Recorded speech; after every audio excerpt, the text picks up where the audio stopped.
Hello, ഇത് നമുക്കൊരു lazy sambar ഉണ്ടാക്കിയാലോ? ഈസി ആൻഡ് ലേസി ടൈമിൽ ഉണ്ടാക്കാൻ പറ്റുന്ന ലേസി സാമ്പാർ.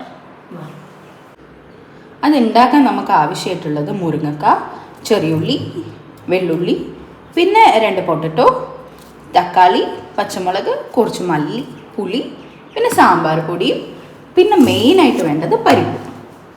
ഇത്രയും സാധനങ്ങളുണ്ടെങ്കിൽ നമുക്ക് നമ്മുടെ സാമ്പാർ ഈസി ആയിട്ട് ഉണ്ടാക്കാം. അപ്പം ഞാൻ 1 ഗ്ലാസ് പരിപ്പാണ് അതിനെടുക്കുക. സോ 1 ഗ്ലാസ് പരിപ്പ് എടുത്തിട്ട് ഫസ്റ്റ് തന്നെ നിങ്ങൾ വെള്ളത്തിലിടണം. വെള്ളത്തിലിട്ടിട്ട് കുതിർക്കാൻ വയ്ക്കും. ഓക്കെ. സോ നമ്മൾ ബാക്കി പച്ചക്കറിയൊക്കെ കട്ട് ചെയ്യുന്നതിന് മുന്നേ നമുക്കിത് കുറച്ച് ടൈം വെള്ളത്തിലിട്ട് വയ്ക്കാം. നമ്മുടെ ഈ പച്ചക്കറി കട്ട് ചെയ്യുന്ന സമയം മാത്രമേ അത് നമ്മൾ കുതിരാൻ വെക്കേണ്ട ആവശ്യം. ഫസ്റ്റ് വേവിക്കാൻ ആവശ്യമായിട്ടുള്ള തക്കാളി, ചെറിയുള്ളി, പച്ചമുളക്, വെളുത്തുള്ളി ഇത് മാത്രം കട്ട് ചെയ്തിട്ട് റെഡിയാക്കുക. നമ്മളത് കട്ട് ചെയ്തതിന് ശേഷം നമ്മൾ കുതിരാൻ വെച്ച പരിപ്പ് നന്നായി കഴുകി അതൊരു കുക്കറിലേക്ക് മാറ്റി വയ്ക്കുക. അപ്പോൾ ഇപ്പം ഞാൻ കഴുകിയ പരിപ്പെല്ലാം കുക്കറിലേക്ക് മാറ്റിയിട്ടുണ്ട്. നമുക്ക് തക്കാളി, പിന്നെ ചെറിയുള്ളി, അതേപോലെ 3 വെളുത്തുള്ളി, പിന്നെ പച്ചമുളക്, ഇത്രയും സാധനങ്ങളിട്ടിട്ട് നമുക്കൊരു കുക്കറിൽ വിസിലിന് വേണ്ടിയിട്ട് വയ്ക്കാം. ഇതിലിനി കുറച്ച് വെള്ളം കൂടെ ഒഴിക്കണം.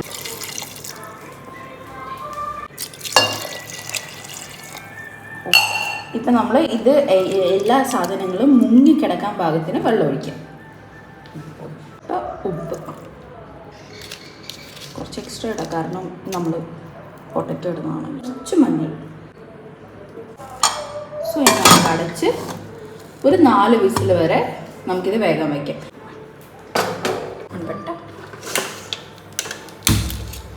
ഹൈ ഫ്ലെയിമിലാണ് കേട്ടോ വയ്ക്കുക.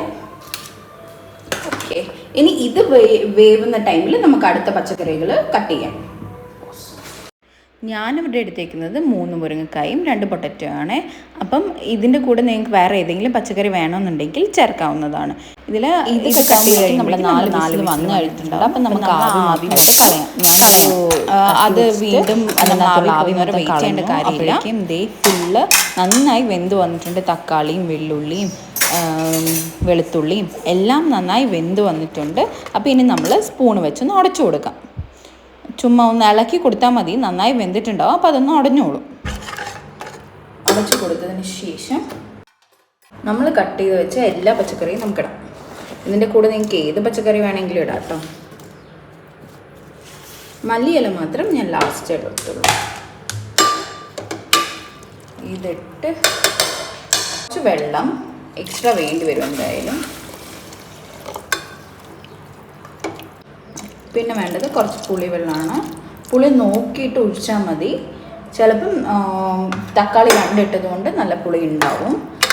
ആൻഡ് ഇത്രയും സാധനം കുറച്ചുകൂടെ വെള്ളം വേണ്ടി വരും. ഇത്രയും സാധനം ഇട്ടതിന് ശേഷം സാമ്പാർ പൊടി ഞാനിവിടെ 2 ടീസ്പൂൺ ഇടാം. ഇത് ഞങ്ങൾ വീട്ടിൽ തന്നെ ഉണ്ടാക്കിയതാണ്. ഇതിനകത്ത് മമ്മി മല്ലി, കായം, പെരുങ്കായം എല്ലാം ഇട്ടിട്ടാണ് ഉണ്ടാക്കിയത്. അതുകൊണ്ട് എനിക്ക് ഇതിനകത്ത് ഇനി വേറെ എക്സ്ട്രാ ആയിട്ട് ഒന്നും ആഡ് ചെയ്യേണ്ട ആവശ്യമില്ല. ഈ സമയത്ത് നിങ്ങളൊന്ന് ഉപ്പ് കൂടെ നോക്കിയിട്ട് വീണ്ടും ഉപ്പ് ആവശ്യമുണ്ടെങ്കിൽ കുറച്ച് ഉപ്പ് കൂടെ ഇട്ട് കൊടുത്തിട്ട് അടച്ച് വെച്ച് വേവിക്കുക. സോ വയ്ക്കുക. ഇനി ഒരേ ഒരു വിസിൽ മാത്രം വെച്ചാൽ മതി. ഒരു വിസിൽ വന്ന അപ്പം തന്നെ നമ്മളിതിൻ്റെ ആവി മൊത്തമായിട്ട് കളയണം. നിങ്ങളുടെ കയ്യിൽ വീട്ടിൽ നിന്ന് കുറച്ച് സാമ്പാറല്ല എന്നുണ്ടെങ്കിൽ നിങ്ങളപ്പം കുറച്ച് കായം കൂടെ ചേർത്ത് കൊടുക്കണം. നിങ്ങൾക്ക് ഇതിൻ്റെ തിക്നെസ് കുറച്ച് കുറയ്ക്കണമെന്നുണ്ടെങ്കിൽ കുറച്ച് സമയം ചൂടാക്കി മതി. പക്ഷെ പരിപ്പായതുകൊണ്ട് നമ്മൾ ഉച്ചയാകുമ്പോഴത്തേക്ക് ഇത് കുറച്ച് തിക്കായിട്ട് വരും.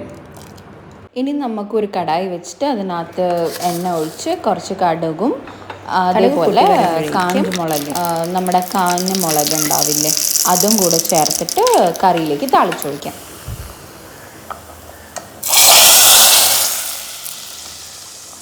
ഇത്രയേ ഉള്ളൂ. നമ്മുടെ ടേസ്റ്റി ആയിട്ടുള്ള സാമ്പാർ റെഡി ആയിട്ടുണ്ട്. ഇത് തമിഴ്നാട് സ്റ്റൈലിലെ സാമ്പാറാണ്. നമുക്ക് തേങ്ങ അരച്ചൊന്നും ഒഴിക്കണ്ട. ഇനി നമുക്ക് മല്ലിയില ചേർത്തിട്ട് ഇറക്കി വയ്ക്കാം. സാമ്പാർ റെഡി. നല്ല ഇരിക്കില്ല പക്ക. Tasty and easy sambar ready.